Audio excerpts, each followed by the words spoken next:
wonderful day. But unfortunately, with Corona, I am isolating in a hotel room. I'm so sorry. So I'll be online. I hope you will enjoy it. You will enjoy the session. Um, and I also would like to thank Choice Foundation and Mentor Arabia for inviting me to share with you a unique early childhood education intervention model, building blocks for a healthy future, homegrown in Arabic, done by early childhood educators in the Arab world, that has scaled successfully. Thank you all. I was going to start actually by telling you all the implementation process and talking a little bit about the background of the building blocks. But a couple of months ago, something really caught my eye on the open discussion forum of the National Association for Education of Young Children. Hello, NICE. And the cry for help was from a director of a kindergarten program asking for somebody to help her in developing pro-social behavior to KG children, staff, and family. She was actually asking if anybody knows about an early childhood interventionist and best practices. This was surprising, but what's more surprising was the answer that she got. She got that you can find there are so many different programs from YouTube on social media, parenting that can help you with that. But one in particular answer caught my eye. And this one was advising her that if she needed to hire somebody, she needed to make sure, and I'm quoting him, to have someone who's familiar with conscious discipline techniques and that the person would be an early childhood life skill behaviorist. Now, I've never heard of a job of a life skill behaviorist in early years. And I've never heard of an interventionist job to make. I don't know, maybe you have heard or somebody else has heard, but to me, in early childhood education, after 30 years, I've never heard of anything. I know that there are two gurus in interventions that have set the intervention framework. One of them is Dr. Aisha Yousafzai, who's a professor at the Harvard University, and she was here last month in Dubai Expo. And another one is Dr. Pia Brito, who is a country director for UNICEF in Europe, I think. So they put the frameworks up, but I've never heard of anything like that. And not only this, in this time and day, what surprised me is that in this time and day, with the status of early childhood development today, how can we still ask about an intervention for the life skill and behavior? I mean, early childhood educator is all about holistic integrated, developmentally appropriate, and not only this, today more than ever, we have tons and tons. I mean, you cannot imagine the state of early childhood development coming, all the researchers and all the scientific evidence coming from the fields of education, of behavior, of anthropology. We have so many interventions that are in the field today. Literally, I can say hundreds of small and large-scale initiatives underway, being scaled. We have programs of early childhood education and care and development everywhere. Every single person is interested in early childhood and development ever since Ban Ki-moon included early childhood education and care in the SDG goal number 4. You name it, the World Bank, economists, UNICEF, OECD, UNESCO, SAVE, every single person on earth today is interested in developing programs for early childhood education and we still are not in a better place. I mean, we are in a better place than we were 20 years ago, yes, definitely, but the impact, the amount of interventions and the amount of programs and the amount of investment is not at least parallel, or at least return on investment is not showing such a huge impact on today's children, on teachers, on communities, on the global. It's not. It's showing a little bit on the global economy, yes. But if we look at the children, I mean, 2,460 years ago, children, this is what Socrates said about children. Children are still children. They have bad manners, contempt for authority, they show disrespect for elders. It's still the same, they haven't changed. The teachers, yes, we do have better early childhood educators, more qualified. We have professional development. We know what they need to do, but they still have very, very low status. They are not included in the curriculum development. There are no researchers, field researchers coming from them. So this is again, is not, yes, they are in a better place, but it's not, the interventions are not really impacting them. The parents are the worst in this day and age, because what happens is that we have so many parenting interventions. Some of them are very good. I'm not saying no. Parenting where they have affected the children's behavior and the children's development, but there are so many that are contradicting. You say no to the children, yes, say yes, yes, this. They do all contradicting, so that they have no idea what to do with their children anymore. They don't know, and they understand that this is important, but they still don't know. The communities, we have also we have child-friendly schools, we have children's rights, but still, it's not up to scale. When these interventions or these programs are being scaled, they are losing their quality somehow, somewhere. So why is that? And that's what made me reflect again and again on why is it that with all that investment and all these programs, we are not getting the programs, we are not getting the impact that we want. And I looked, up to now it's been 15. I have reviewed 15 interventions and early childhood education program, whether in teaching or in schools or in countries or in communities. And I found out three, up till now, I don't know if I'll find more, but three main caveats that are affecting the intervention's efficiency in implementation. And the first one is the change factor of the interconnectedness of our world. You see, before the pandemic, our world had distinct boundaries, distinct platforms. We had the children, we had the family, we had the schools, we had the community, we had the business. So they were. And if we wanted to implement a program in a school, yes, it will benefit the children, and probably sometimes some interventions or some programs would cross two different or three platforms, but we had distinct platforms.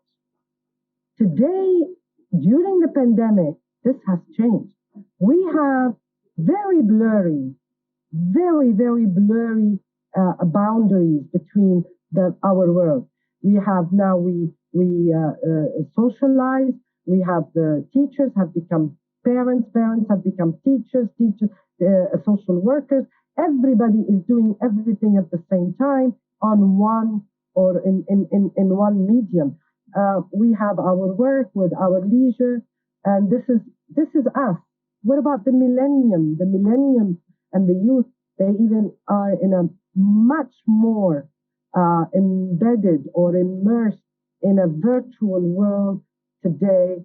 They have all that. They celebrate their birthdays. They celebrate celebrate their friendship. They can ghost. The other day, my granddaughter said to me, they ghost someone. And ghosting, that means you eliminate them from your life. And this is all virtual. So this is we're looking at a different platforms and interconnectedness of our world. It's sort of becoming a flat world for us. And that is because never in the history of mankind have human species encountered such unprecedented challenges, such as climate disruptions, artificial intelligence, technological disturbance, uh, biotechnology, all of these, we have unbelievable challenges. I mean, before, and not only the challenges that we're facing today as a human being, we have the time, the change rate, the acceleration of change rate. It's volatile. It keeps moving.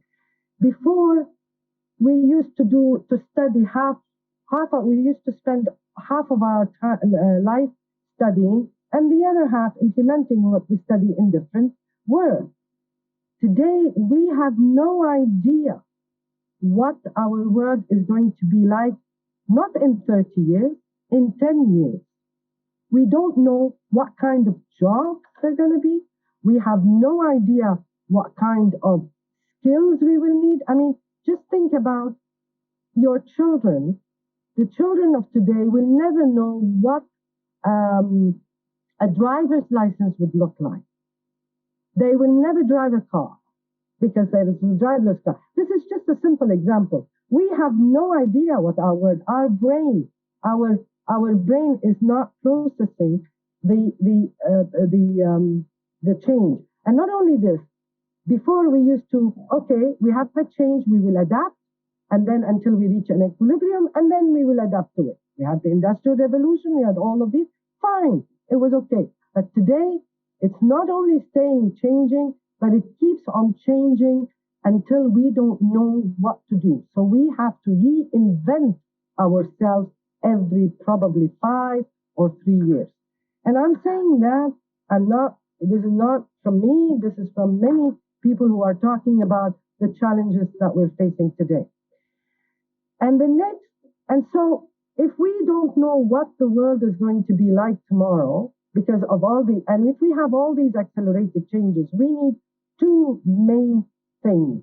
The first one, not the skills of learning how to read and learning how to communicate and learning of this. As Alvin Toffler said, we will need to learn and learn what we learn and relearn. These are the skills that we need in order because it keeps changing.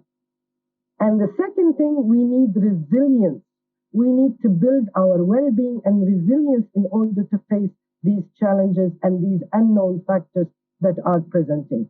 How is this going to affect our education? This is exactly the same what I'm talking about. If we are teaching in a school, if you're teaching kindergarten children or you're teaching adult children, you need to think about these skills and learning and relearning, because these are the most important skills that they're going to be with them.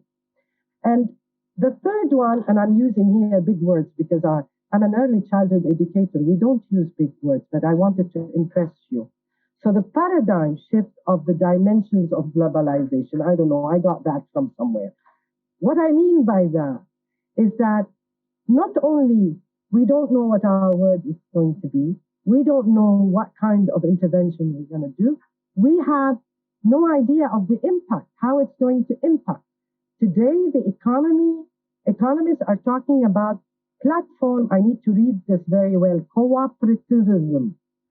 And platforms that operate as cooperatives, collectively owned and controlled by their workers and users. We're talking about global issue. The impact is not today. The impact has to be on somewhere in the future. And that takes me back. I used to do in Lebanon, I used to run parenting sessions on TV and parenting sessions for the parents. And I used to tell them, I was doing in one of the very elite schools about corporal punishment and the negative effect of corporal punishment. And one of them said to me, Bushra, you're always talking about this, we shouldn't hit our children and all that and the negative effect. But look at us. We are doctors. We are successful. And I tell you, my mother used the rocket, which is the shoe. She would hit me with the shoe from the first of the room to the end. My father walked me, and here I am. I'm a very successful person and father. And I said, yes, there's no problem in that. But you did the war. No. I said, yes, you did the civil war, where 150,000 people died. No, we did not. I said, yes, you did, because you did not analyze the situation, you did not intervene, you did not that. It's not about today. It's about tomorrow and about long-term effect. And the same thing I say to the teachers in kindergarten when they teach the children about how to predict, and they read the story and they put the story and they say, what do you think the story is going to be about? And I say to the teacher, what are you teaching them? And she says, oh, it's very important. We teach them to predict what the story is going to be about. And I said, why? Oh, so that they understand. I said, no, that's not for it. The story, you teach them prediction skills so that when they grow up and you see somebody coming towards you with a knife, you predict that they are going to kill you. So this is what I'm talking about, the kind of impact that will affect on.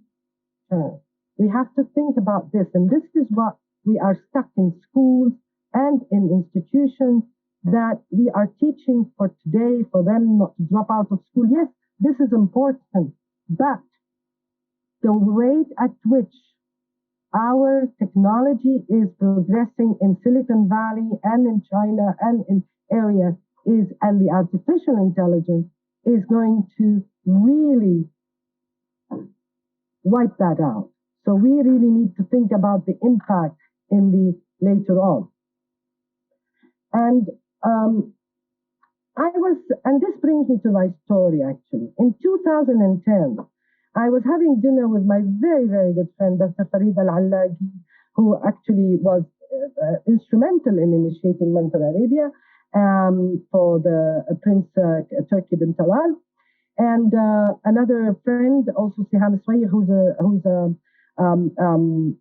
a play therapist, and we were having dinner.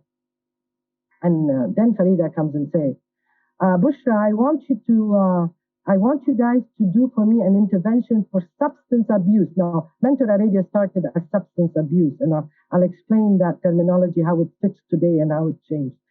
For substance abuse for children, in young children. I was just, I dropped my knife and I said, why, Farida? Are these children overdosing on chocolate milk, for example? And she said, I'm serious, you can do it. I said, there's no way.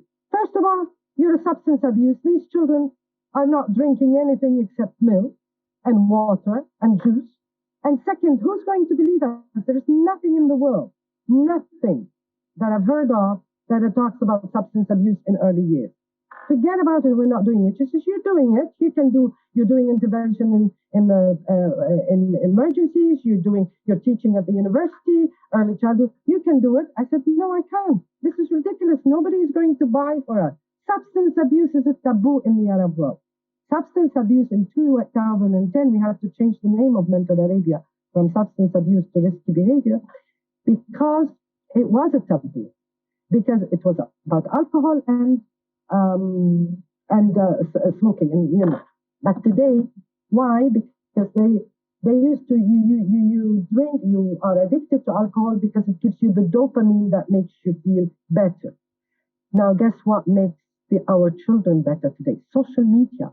Children who are addicted to social media get their dopamine, which means that when we allow them to be addicted to social media, we're actually literally opening a liquor store, the liquor cabinet at home, to the children that are free and to have as many as they want.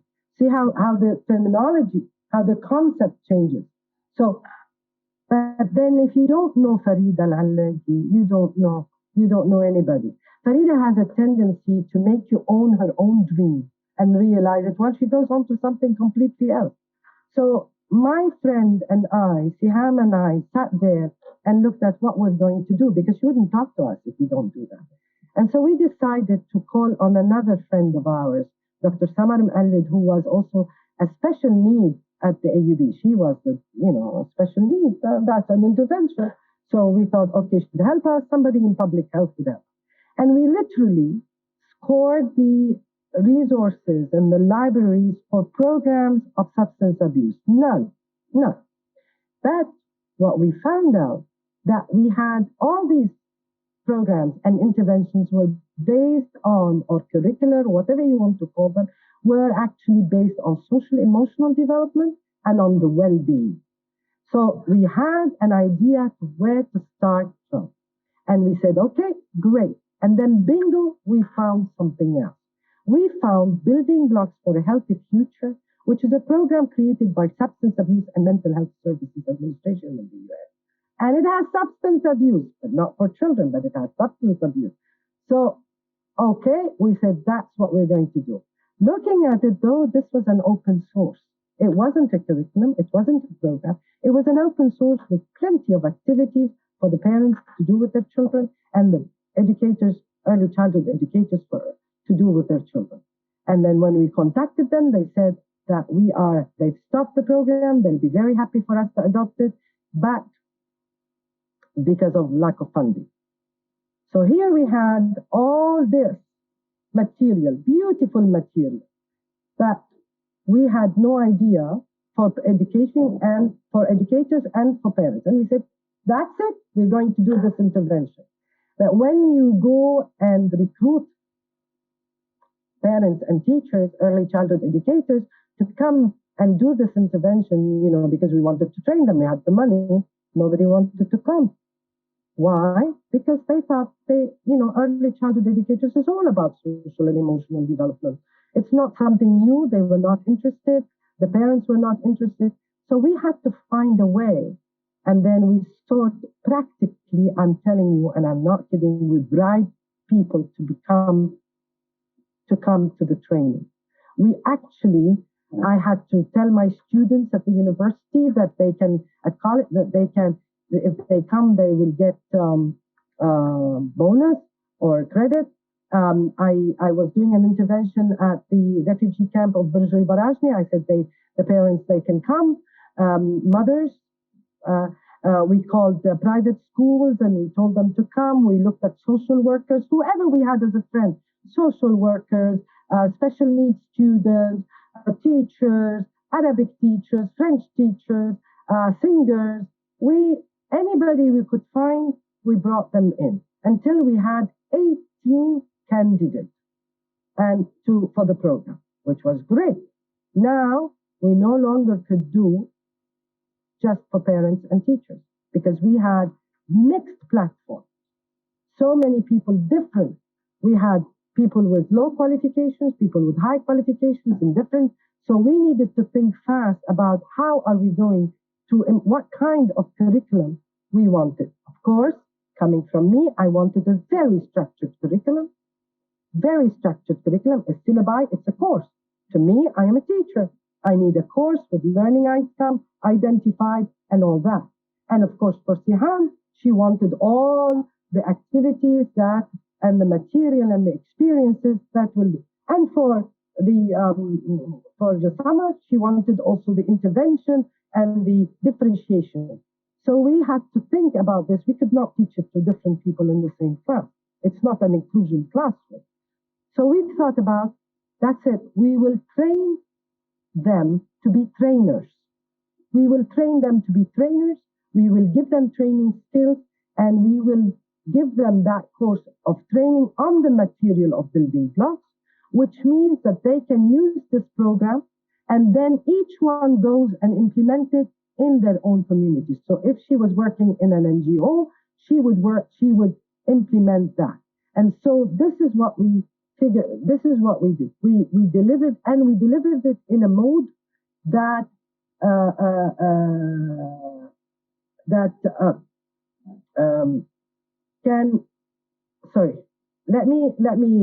we delivered it in a mode that is a pack. Why is it a pack? Because every single training programs or coaching program or not coaching, training program actually started with CAP. We used to introduce the knowledge, let them build the aptitude, and then change the attitude, and then go for them to practice. But in this case, we did not have a uniform, or we did not have a homogeneous group. So we needed to start with we flipped that up, and we used a model that we developed, and it's called PAC. And so we started with their own experience and we reflected to change the attitude. And then we taught them over a period of time, with a period of time, build the competency so that they themselves will go and become knowledge seekers. You see, learning, yes, we have developed, but our evolution, our brain has not evolved at the same way as the technology. Right now, you can take any information or the stimuli or at the tip of the tongue, but processing that information in order to have to build the competency and to build the skill, it still takes time. It hasn't changed. It's still the same. We understand, we apply Bloom's taxonomy, we apply, we analyze, we evaluate in order to get the skill. And this is our problem today. Most of the young millennials, they think that just because they watch something, then they get the information, then they have the skills, which is probably maybe in 30 years it would be. Maybe it would be like the Matrix. We would have an app that will stick in our brain and we can fly a plane. But that right now, it's not the case. You need the time.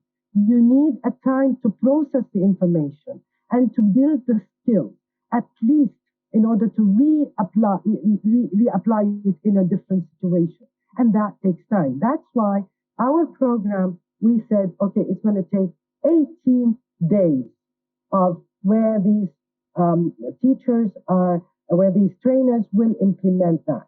Now, I'm not going to talk much about it because there is a movie, a little video that shows you the implementation. But before that, this does not only apply to intervention of early years.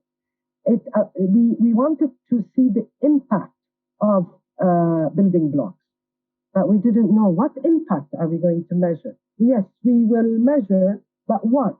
We had no idea. We had so many people implementing this that we wanted them to tell us, come back and let us know about how it has impacted their community, the children, the parents, and all that. And we said, great, we can't do a longitudinal study, but at least we can do the impact analysis on these interventions. But then, and something happened very, very, very, really amazing. In 2012, I believe, I'm not sure, there was the war in Syria and a flux of refugees came into Lebanon. And I get a call a week later from a mother in Burj al-Barajni camp telling me that she has all these mothers and all these children, Syrian children, doing nothing because they can't go to school, they don't have home. And she said, well, what we did, we opened a place, we had a home, empty home, so we made it a nursery and we're teaching. They're teaching building blocks, which was amazing. But we want something, we want you to help us to develop a framework for the mothers because this is too hard for them. And that is how, and I can't believe my joy because it was scaling up. This is what I'm talking about. It was scaling up naturally, according to me. And I said, this is what we did. We developed then the framework of mother to mother, whereby we really toned down the expectation. We did it in a different mode and we presented to them. And they implemented that in the Palestinian camp and in other camps. And the impact was amazing. We also brought it here to Dubai. And that again, when somebody approached me, Mama Habiba, she came in and she said, I want to do something for the mothers here. And I said, okay, this is something that we can implement. We've amended it in order for educated. We train trainers so that they can go to schools and implement mother to mother with the parents, with the mothers. So that was, again, a very successful initiative. What I mean here is that it's extremely important for us, all of us now, to reevaluate how we teach, how we implement intervention. We really need to think about what is the impact going to be on our world tomorrow that we don't know and we won't know. and we won't be able to imagine. There are three things that we need to do. Flat work. Thank you very much. I hope I managed to do in a short time to give my message. Building blocks for a healthy future was planned in the past, and by chance, by strubia, as we say in Lebanon, by chance it came to be implemented in the future. So it is a model that we can, and it is in Arabic, and that's the most important thing in there. So I'll leave you now for a short video to see the implementation of Mentor Arabia, of building blocks. Sorry. Thank you very much. Building blocks كبرنامج تدريبي هو العكس كمان، هو باك بدل ما كاب، يعني we start بنبلش من البراكتس، بنغير السلوك الاتيتيود وبنرجع بننقل للنولج لحتى يكون المدرب يصير او المعلم او الاهل هو يصير بحد ذاته باحث عن المعرفه ليقدر يستعمل المعرفه ويتشارك فيها ويصدرها لغيره.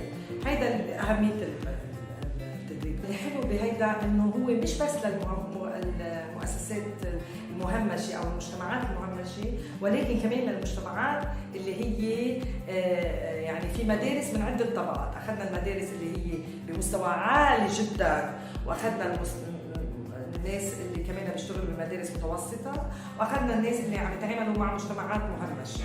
فاذا عندك كل شرائح المجتمع موجوده. فهو ممتد على 18 يوم، وبالطريقه اللي نحن عملناها حتى نوحد هيدا. اول نهار كان هو يعني التعارف على الاسس البناء، شو هو المنهج وشو هو ثاني شيء بطريقه مشاركه التدريب الفعال، لانه كثير مهم انه يكون عندنا التعلم النشط. هيدا التدريب مبني بالاساس على التعلم النشط لحتى يقدر هو المدرب ينقل هيدي المرحله بتدريبه وللمعلمه او للاهل يقدروا يستوعبوها. ف عندنا بعدين تدريبات المدرب، وبعدين اخذنا كل وحده من اسس البناء اللي هي مبنيه على الاصغاء الجيد وعلى المشاعر وعلى التعرف على الاطفال وعلى الصحه والتغذيه، يعني على بناء الشخصيه. اخذناهم كلهم هدول، وعملنا نهار نشتغل على كيف بندرب المعلمات ونهار كيف بندرب الاهل، وباخر النهار عملنا نهار اللي هو الراب اب، يعني التدريب اذا بدكم. هي هون كل مدرب بياخذ شو اخذ، لانه هو عنده يوميات كمان، كل يوم بيكتب شو اخذ وبيحطها باطار تدريبي له هو، لانه هو بيعرف الفئه المستهدفه اللي عم يتعلمها، اللي عم بده يتوصل لها، هو بيعرف مع مين بده يشتغل او هي، فبياخذوها وبحطوها باطار وبيعملوا هن برنامج التدريب تبعهم اللي حيعملوه. فاذا هون عم نبني قدرات ومهارات التدريب عند المجموعه حتى يقدروا ينحطوا باي مكان يقدروا يدربوا على اي موضوع بخص اسس البناء من دون ما نحن نكون موجودين. برنامج من ام الى ام هو برنامج يتوجه اولا للاطفال من خلال الام الميسره، فهو للام، للطفل، للمربيات، اللي بيتعاملون مع الاعلاميات او الاعلاميون، كل اللي بيتعاملوا مع الطفل. فهو برنامج متكامل ويلبي حاجات اللي نحن كل دولة عم تطبع فيها، يعني بيتجه الى نعلم اطفالنا على انهم يكونوا مفكرين، على انهم يكونوا مبدعين، على انهم يكونوا يقدروا يحلوا مشاكلهم ويقدروا يحموا حالهم بعدين من اي سلوكيات خطرة او من اي، ليتعاملوا مع المجتمع، يعني يحترموا الغير.